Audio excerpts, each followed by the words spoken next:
آله وصحبه أجمعين أما بعد. I know it's been a minute, but last time we had started talking about in what situations can an individual display his actions, right? When in a discussion of riyat, it's very important for us to understand that there are some times where it's completely reasonable for us to actually publicly do those actions. And what were some of those examples? You guys remember? Right, to set an example, absolutely. What else? Hmm. What are some other situations? Or is that the only one? Just to set an example? Like, let's talk about some of them. So there is definitely a benefit in general if I have a choice between hiding my action or displaying it. What generally should we incline toward? Hiding, right? And that's something that's good, something that's healthy. It prevents us from falling into riyat. If we know 100% for sure that somebody isn't seeing what our action actually is. So over here, he gives the example of permission using Allah subhanahu wa ta'ala's statement, إِن تُبْدُوا الصَّدَقَاتِ فَنِعْمَا هِيَ وَإِن تُخْفُوهَا وَتُؤْتُوهَا الْفُقَرَاءَ فَهُوَ خَيْرٌ لَكُمْ.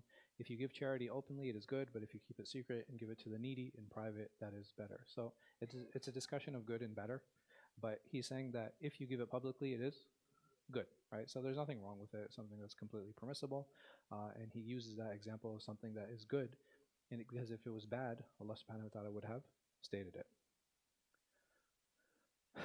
There are two ways for us to actually ruin our actions. One of them is doing them publicly. The second way, which is less harmful, but it can start having an effect on our hearts, is if we brag about them afterward. So if I do an action sincerely, I make sunan, or I give money, or I perform some type of good deed, and I help someone in some way, I can brag about it afterward, right?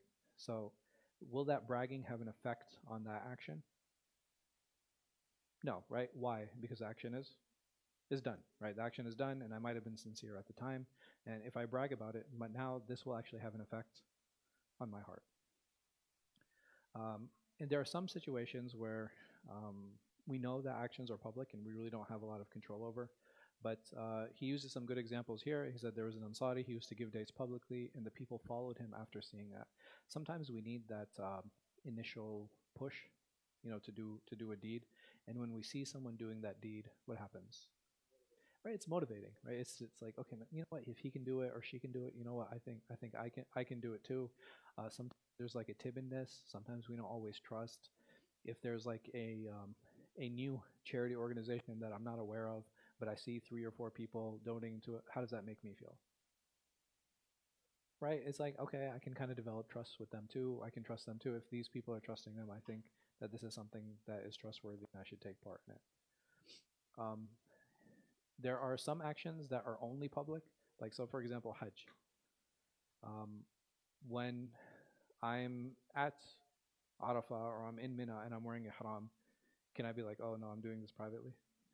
Right? Like, there's some deeds like it's impossible to hide them. Or even if I'm praying in congregation and I come and I'm sitting for Jummah, I can't hide the fact that I'm there for Jummah, right? Or I'm there to pray. There are some deeds that are just inherently public. There are some deeds that just we can't hide. The other example he uses is jihad, right? So if you're there and you're in the battle lines, like that's not something that can be hidden. But he's saying that in those situations, you do the best you can to make sure that your intention is pure. He says that there are things that are inherently private. So, for example, qiyam, right? Making tahajjud, making qiyam prayers. You can make them in private, but what if I'm praying really loudly, right? So, right, if I'm home, right, and like I'm praying like really super loud, right? Like my wife and my kids, like maybe my neighbors, like they can hear. It's what is my intention behind doing that? Am I trying to get other people's attention so that they know that I'm praying? So these are things kind of for us to be aware of.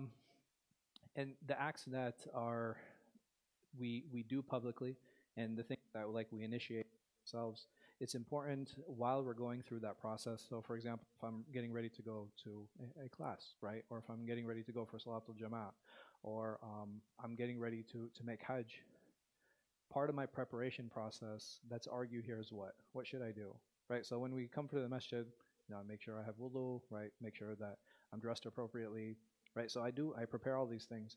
What is something else that should be part of the preparation process? right, my niyyah, right? I just need to make sure that that's part of the process when I'm going and I'm preparing. That hey, listen, why am I doing this? For what reason? And just kind of asking myself to make sure that my niyyah is correct when I'm engaging. So he uses the example, and I think we had talked about this. Those things that are strictly public. So jihad and hajj, these are strictly public actions, um, and you have to make sure that part of that preparation process is this niyyah, and part of that niyyah can be to encourage others. Right, part of that niyyah can be to encourage others. Um, so socially, what is very common when a person prepares for hajj? What are some of the things that we do? Hmm? I'm sorry? You never been for Hajj? May Allah subhanahu wa ta'ala make it easy for you. Yeah. Now, when you're getting ready and going for Hajj, culturally, what are some things that people do? They ask for forgiveness, right? It's a very culturally common thing, right? Where you reach out to people and be like, hey, listen, I'm going for Hajj. Um, right? So I'm just seeking forgiveness before I go for Hajj. Sometimes we share because they're like, hey, listen, can you make dua for me while you're there? Sometimes people have like real problems and real issues, and they put a lot of hope in your dua when you go. I mean, I know people sometimes cancer, sometimes marriage, sometimes family issues, right? So a lot of us face different kind of issues and problems, and when we're given the opportunity to, or like when we know somebody's going to make Hajj, like that's a great opportunity for us to seek dua and ask them to make dua for us when they're making Hajj and when they're at Arafah. Um, and it's a good way to encourage people. So I think one of the things that I've heard from others is when they see young people making Hajj, they're like, man, like it's like that's like a really young couple. You know what I mean? Like, and it's really encouraging for other people when they see such young couples. I remember I was leading a Hajj group one year, and there were just like a lot of younger couples there. And I was like really surprised. I'm like, man, like you know what I mean? Like we have that mental expectation that the people are a little bit older when they make their first Hajj, and it's like, yeah, we've been married for like a year, or like we've been married for like a couple of years, and we were given the opportunity, so we decided to take it, and we made Hajj. So it's actually very encouraging to see that. And for those of you that haven't made Hajj, may Allah subhanahu wa ta'ala open the doors for you, and those that haven't, those have had made Hajj, may Allah subhanahu wa ta'ala accept it. So, like we said, the most important element in this, when it comes to public actions, when it comes to public deeds, that we try to make sure that we are correcting our niyyah along the way. And the easiest way for us to correct our niyyah is to ask. Make sure that, again, it is something that is a regular part of the process. Can become very easy for us to fall into ritual and to fall into habit. And that's always a good way to always check back in with ourselves and be like, okay, hey, why am I doing this? And it's good. Like forming habits is good. The Prophet sallallahu alaihi wasallam, he said, "Ahabb al-a'mali Allah adwamuha wa in qal." He said that the most beloved actions to Allah subhanahu wa ta'ala are the ones that are the most consistent, right, and most continuous. So building those positive habits are really important. But what can happen with habits is that it just becomes a habit, right? And it's something that we do without realizing. Sometimes it becomes very mindless and becomes very ritualistic. And it is in those moments we kind of have to remind ourselves on why it is that we're doing them. So if there are elements that I can parse out, and it can actually become, sometimes we look at worship as a whole unit, but there are sometimes elements of it that can be parsed out. And if we understand that there are some deeds that I have a choice, right? We talked about having that choice. I can do it publicly or I can do it privately. What should my scale look like? How do I determine, okay, in this situation, it's better for me to pray publicly, or is it better for me to pray privately? So in my home, I can go and pray in my bedroom, right? It's a very private place to pray. Is it better for me to pray maybe in the living room? What are some things I should look at to help me make that decision? Right? Okay, other people. If there are other people who are in the home, how would that affect my decision? If I live alone, it doesn't matter, right? where I pray. But let's say I live with a family. What would affect my decision of praying in a more public room versus me praying in my room myself? Okay, if if I want to encourage my kids, right? If I want to encourage my kids, then I should make an effort to pray publicly, and not just pray publicly, but maybe even get them involved. What else? It's the only way. What about situations? And I'm sure some of you might be familiar with this, where a person is either newly practicing or is a new Muslim, and the family is actually very anti-religious. Is it in my benefit to go and pray in the living room now? No. Why not? I'm sorry. Right. That's me making a statement. Right? If I'm going into the living room and I know that my family like dislikes this, or they'll be like, oh, he's becoming an extremist, or he's doing this, right? And I go and I'm like, I make a adhan, right? Like, I make a adhan, I make a qama, and I pray. I'm not. Am I encouraging anyone? No, I'm actually discouraging, right? Because I'm actually being confrontational. And if I know that they don't like this, then it's probably something that I should avoid. And this goes back to a very important qaida, which is dar al-mafasid muqaddam ala jalb al-musalih, which basically means prevention of harm takes precedence over acquisition of benefits. So if I have to judge, if there are harms and there are benefits, I am first obligated to what? To remove the harm, because there might be things that are beneficial. There's no doubt about that. So an example might be if let me think of an example. I'm on the subway, right? I'm riding the subway. You guys ever been to New York? Yeah. Right. Subway's pretty busy, right? It's a pretty busy spot, and I'm on the platform, rush hour. Should I bust out my sajada and just start praying? It's like, well, there might be Muslims there, and I want to encourage the Muslims. Those are potential benefits, yes? What are the harms? Or there aren't any harms? Right, I might be inconveniencing other people. I'm sorry. Huh? What happened? Oh. I might empty out the subway, right? So there is a possibility that people are encouraged. People might be like, oh, look at this person, they're so righteous. What I mean, they might be inspired for that. But the reality is that a vast majority of the people will feel inconvenienced. Not just that. How focused is my prayer going to be if I have like hundreds of people walking in front of me and behind me? Right? These are all things that we should think about. Um, okay, what if it's toward the end of the prayer time? Like the first situation, I had time to pray, right? It's like, okay, it doesn't make sense for me to pray. I have to go. Like, if it's toward the end of the prayer time, what should I do? Huh? Well, I should pray for sure. Like, but what should I do? Like, what should be part of my thinking process? I'm sorry? Try to find a space where I'm not inconveniencing other people. Because the Prophet ﷺ, one of the places he said that you shouldn't pray or you can't pray?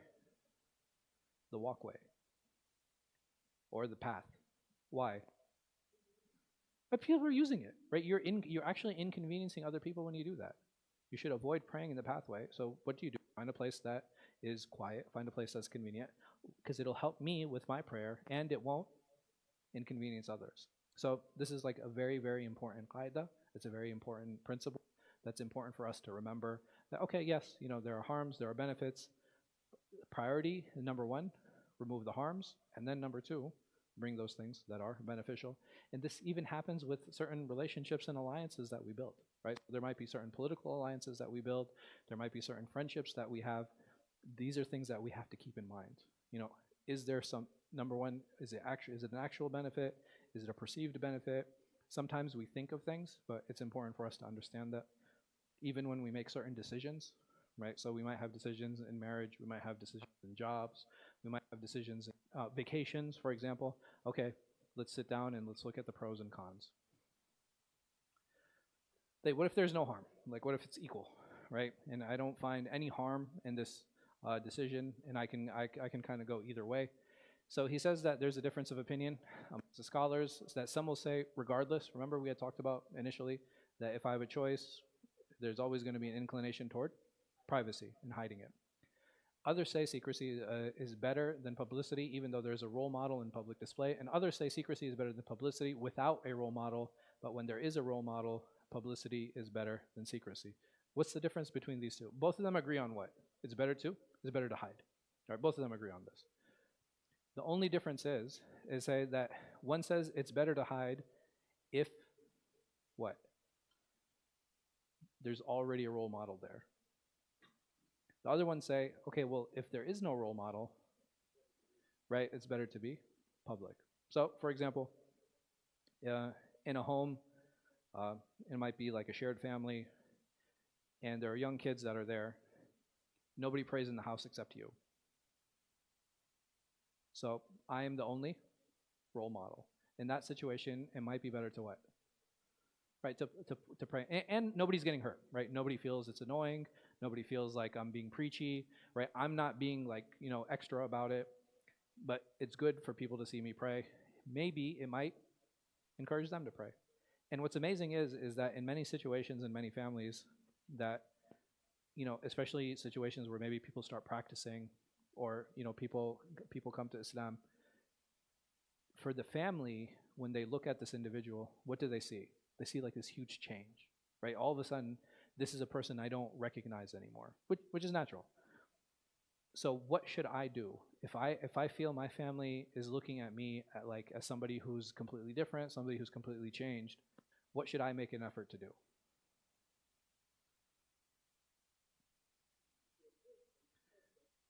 Sure. Well, number one, I should maintain my relationship. I agree with that 100%. Right? I should do the best I can in maintaining my relationship. What else? Right, I have to continue to respect them. There's no doubt. A lot of times what happens is that, especially like with young people, they start practicing and they can become very abrasive. Right? They become very pushy. They become very preachy. It's like, oh, you need to do this and you need to do that. It's not going to help. So then what should I do? Let's say I'm newly practicing. Right? I just started practicing. My home, they're not really practicing like that. What are some efforts I can make? I'm sorry? Right, don't be extra about it. Don't be so overt with a lot of things, because the reality is that the parents, the family, they look at you and they're like, wow, you're completely changed. You're like 180 degrees of who you are. And if I just keep throwing those changes in their face, what happens? Right? It becomes discouraging, and they feel like they can no longer relate to me. And we need to understand, a lot of people ask things like, okay, well, what if they celebrate this? What if they do that? And blah, blah, blah. Then, okay, here, weigh the relationship. Is me avoiding this action or engaging in this action, is that going to hurt or benefit the relationship? I mean, the number one criteria is like, is this a Sharia violation or not? Right? This is a very clear. So I have sometimes new Muslims, my parents are having a Christmas party, blah, blah, blah. Is like, or are they going to celebrate Jesus? Well, no, right? That's usually doesn't happen in those situations. I say, but why are they having it? Well, they just want to have a family get together and they want to eat together. Right? So number one, there's no Sharia violation. Right? If the family wants to get together and eat, is that haram? No, it's not. The purpose of it is for the family to get together. And if we understand that, and it's going to benefit the relationship. So if this is the decision-making process, should I go or not? I should go. What if there's alcohol that's being served? I'm sorry? Right? Then you don't stay for the whole time. You stay for 20 minutes, right? 2 drinks and they're done. So, but again, it's a matter of understanding how to balance some of these relationships, understanding that, okay, I'm not, because I'm practicing in this way or in this form, it doesn't mean I'm inaccessible. I still am who I am, right? I'm still the same person. I'm still your son, or I'm still your friend. I'm still this, but my values have changed, right? And that's something that I think is easy to understand. That my values have changed, but I still am who I am. I'm still an individual. I still have certain characteristics. I still have certain tastes, right? I still have certain likes, and all of that stuff's okay. But we should learn to be as least abrasive as possible when it comes to dealing with others. So this idea of having a role model, sometimes it can be encouraging, and it's important for us to understand when it is encouraging. So if I accepted Islam and I've come into my house, and my parents now is like, man, he's a lot more respectful than he was before. So subhanallah, this actually happened with one of my friends. He had actually come out of jail, so you already know he has a rough back. I think he actually went to jail for like armed robbery, and he was like dealing drugs, and like he was like a really bad guy. He became Muslim. He stopped doing all those things, and he started dealing with his mom, where he actually like started respecting her. Right, he used to talk back to her and used to like cuss her out. All of a sudden, he started respecting her, and she's like, "What is going on? Like, who are you? This is not the kid I raised." And subhanallah, it took time. I think it took about maybe 8 to 10 years. Eventually, she became Muslim. Right? She accepted. Eventually, she accepted Islam. It and she was like, yeah, "Wow, like this is such a positive change. Like these are such amazing changes that I'm seeing in you, and all because you accepted Islam."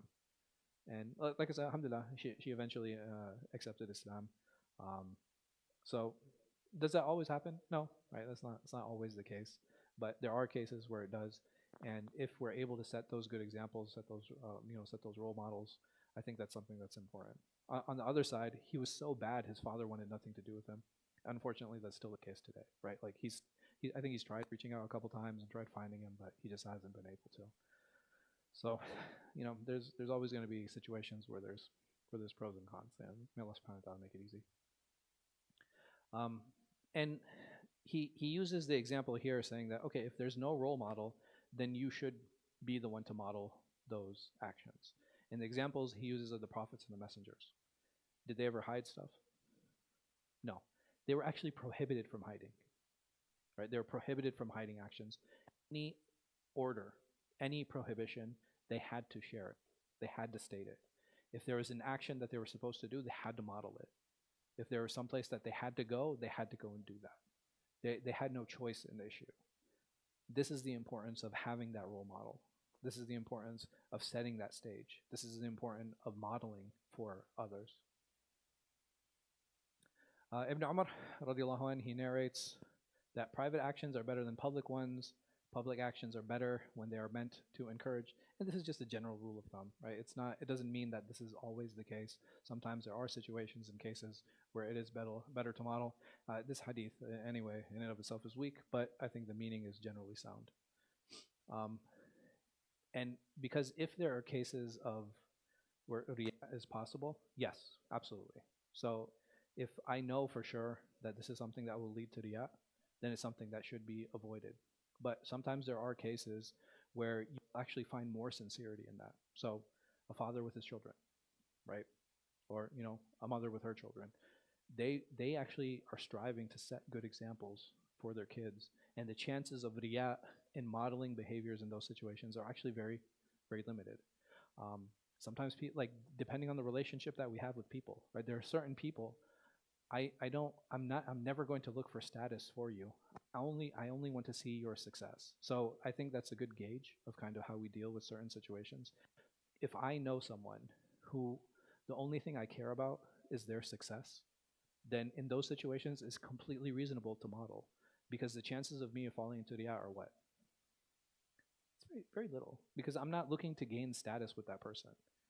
Just like with my children, like, yeah, I hope they respect me and I hope, they deal with me in a good way.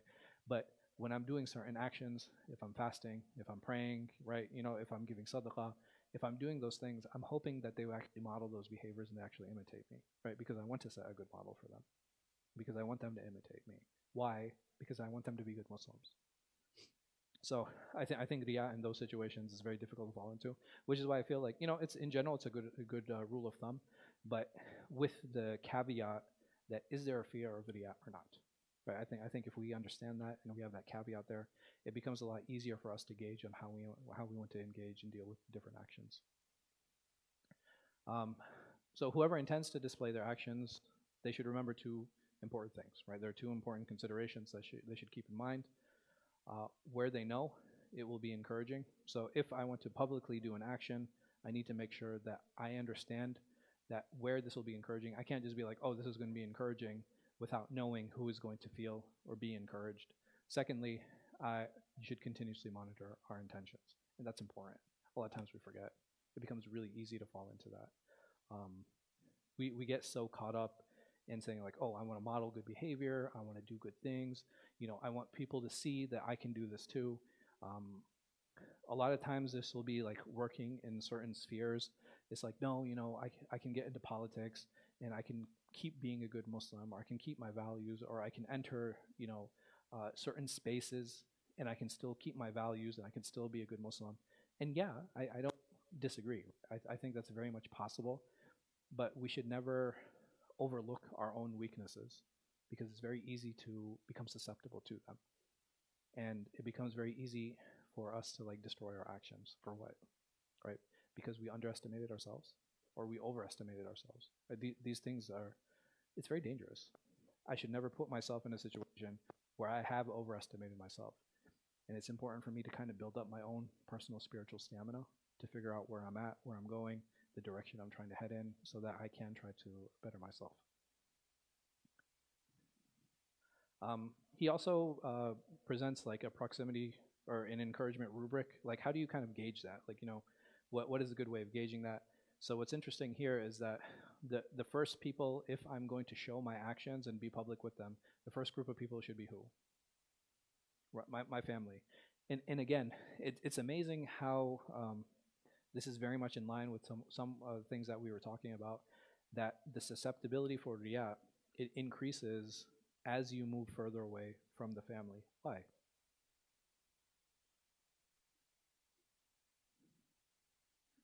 Hmm. Right? Because I'm invested, right? I'm invested in their success. And these are the people who I'm invested in their success. So family makes sense. Neighbors, why is that? And when we talk about neighbors in Islam, who does that actually mean? Does it mean like the physical people next to me?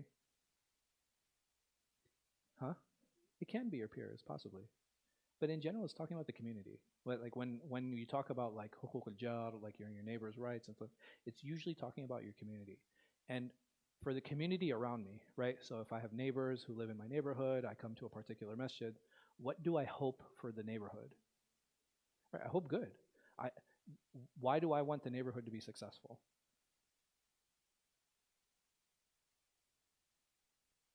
Am I happy with a neighborhood that has graffiti, selling drugs, right? There's shootouts. Would I be happy with that neighborhood? Right? Because in the community success, guess who else succeeds? I do. Right? So if I invest in that community and I see it grow, and a lot of times you'll see communities be revamped. You'll have community watches. You'll have all these things. Why? Because people want to keep that community safe because they're essentially part of that community, right? So they want to see success in it. And if I'm in a space or I'm in a place where I don't care about what's going on with the people around me, well, that's a different problem, right? That's a different issue. And I need to ask myself, is this a good place for me to be? The people at the market, right? Though when he says people at the market, he's talking about who? He's just talking about the public at large. Right? He's talking about strangers. Um, how invested are we in strangers? Not really, right? Do I want strangers to get hurt? No, like I don't want people to get hurt, but I'm not also invested in them. Right? I'm not invested in their problems. I'm not invested in their issues, because the chances of those issues, problems having an effect on me, having an effect on my family, having an effect on my community are small, right? So I think it's very, even with this proximity thing, it's like an investment rubric. Like I'm most invested in my family, then I'm invested in my community, then I'm invested with people at large. Also, what is your status? Alhamdulillah. There, like, what is your status? I was like, oh man, did I bore you guys already? But like, what is your? Do you have status or recognition in the community? Why is he throwing that into the mix? Yeah.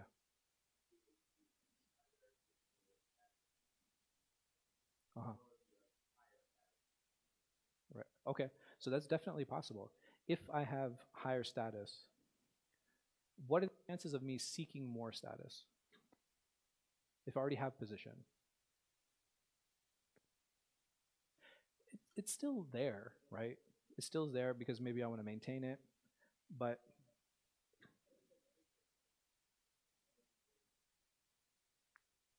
sure,